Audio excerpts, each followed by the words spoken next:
네, 안녕하세요. 4차 산업혁명을 공부하는 선생님입니다. 소개할 내용은 마이클 랜던이라는 미국 청년에 관해서 이야기를 해볼까 하는데요. 마이클 랜던은 가톨릭계 어머니와 유대교계 아버지 밑에서 자라게 됩니다. 두 부부 사이에 갈등이 당연히 있을 수밖에 없었겠죠. 당연히. 왜냐하면 종교가 다르니까 아무래도 가치관도 다르고 해서 마이클 랜던은 부모님 때문에 굉장히 힘든 나날을 보냅니다. 어머니께서 자살을 하려고 하셨다고 해요. 그때부터 엄청난 스트레스를 겪으면서 학업에도 관심이 없고 학교 생활이 굉장히 괴로웠다고 합니다. 결국에 부모님은 사이가 안 좋게 되고요.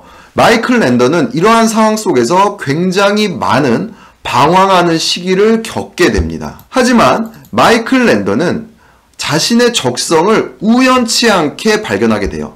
그것은 바로 창 던지기였어요. 그때부터 마이클 랜던은 꿈을 갖게 됩니다. 그리고 열심히 훈련을 하게 됩니다.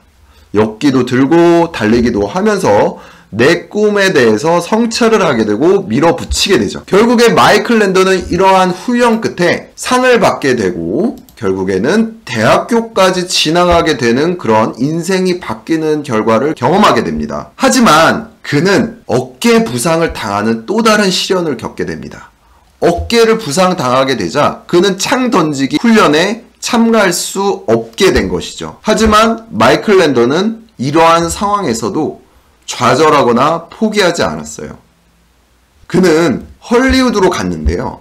이 헐리우드의 한자라는 영화에 출연을 하게 됩니다. 결국에 마이클 랜던은 본한자의 주연을 따게 되고요. 이 주연의 역할을 충실하게 수행해서 결국에는 인정을 받게 됩니다. 역할을 수행하기 위해서 마이클 랜던은 정말 많은 노력을 기울이게 됩니다. 그는 좌절하지 않고 결국에는 골든 글로브 상을 수상하게 되었는데요. 나중에는 더 많은 영화에 출연하고 TV 드라마에도 출연해서 유명하게 되자 사람들이 그를 인정하고 따르게 됩니다. 그는 결국 헐리우드의 명예의 거리에 앉게 됩니다. 자, 이 내용은 내 안에 잠든 거인을 깨어라에 있는 내용인데요. 앤서니가 쓴 이 책은 한때 많은 독자들에게 사랑을 받았던 책입니다. 이 책에 있는 내용을 잠깐 가지고 와봤고요. 어떻게 마이클 랜던은 목표를 이룰 수 있었을까요? 여러분들은 목표가 있으신가요? 저자는 목표를 이루기 위해서는 작은 목표부터 성공하라고 이야기를 합니다. 우리에게 나쁜 습관이 있어요. 흡연도 있고 그리고 과식도 있죠. 이러한 나쁜 습관을 없애기 위해서 어떠한 노력을 해야 될까요? 저자는 과식과 흡연과 같은 나쁜 문제를 고통에 연결시키라고 이야기를 합니다. 이렇게 나쁜 습관을 고통에 연결시킴으로써 우리의 행동을 바꿀 수가 있는 것이죠.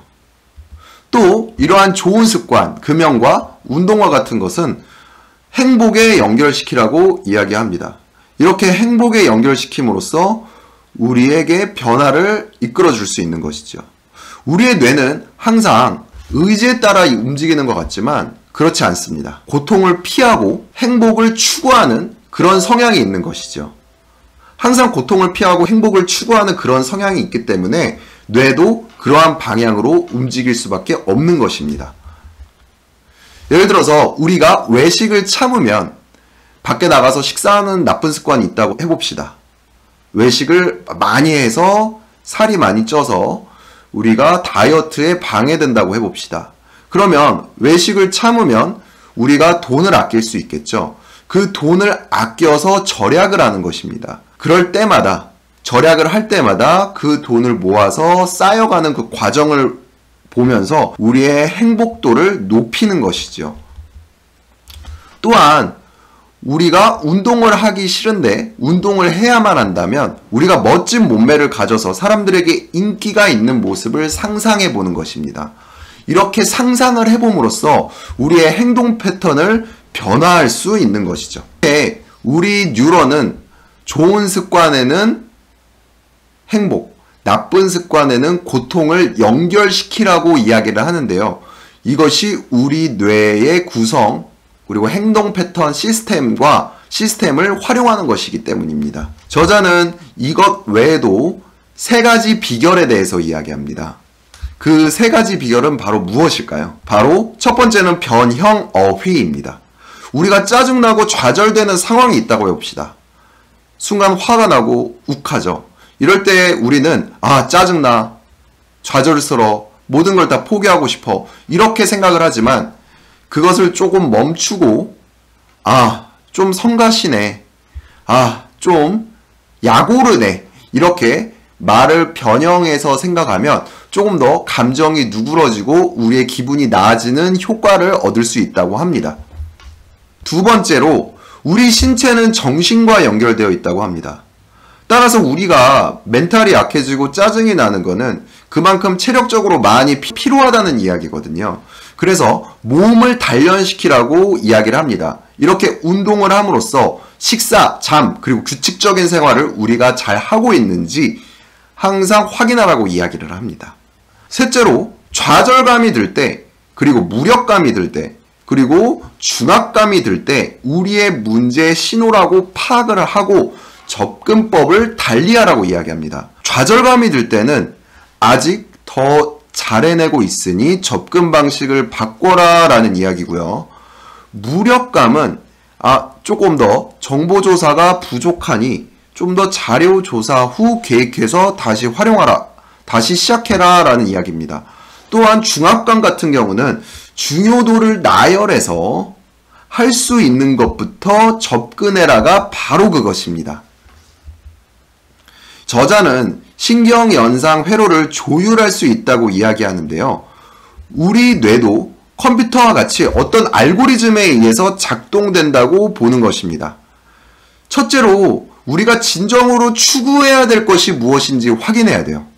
자, 옆에서 앞에 망원경으로 우리의 목표를 확인하는 그림이 보이죠.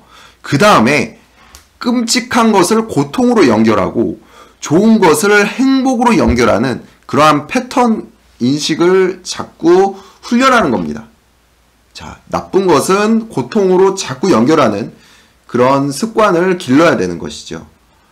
그리고 우리의 잘못된 습관은 멈추고 일시적으로 정지할 필요가 있습니다. 그리고 이것을 대체할 만한 새로운 행동을 찾아보는 것입니다. 예를 들어서 아까도 이야기했지만 외식을 자주 하는 습관이 있으면 그 나쁜 습관을 고치려고 한다면 우리가 그 돈을 저금하는 행동을 함으로써 우리의 나쁜 습관을 끊는 그런 행동 패턴으로 바꿔가는 것이죠. 오늘 내 안에 잠든 거인을 깨워라 라는 책을 함께 살펴봤는데요. 도움이 되셨나요? 우리의 뇌가 사실 뇌를 기반으로 해서 인공지능의 시스템을 만든 거잖아요. 예를 들어서 선형회계라든지 분류라든지 CNN이라든지 약간 그런 것들은 우리의 뇌를 기반으로 해서 그렇게 컴퓨터 코딩으로 만들었는데 역으로 우리의 뇌를 좀 더 이해를 해서 우리의 나쁜 습관을 바꾸고 좋은 습관을 생성하는 그러한 계기로도 활용할 수 있지 않을까라는 생각을 이 책을 읽고 해보게 되었습니다. 오늘 영상 여기서 마칠 테고요. 도움이 되셨다면 구독과 좋아요를 눌러주세요. 감사합니다.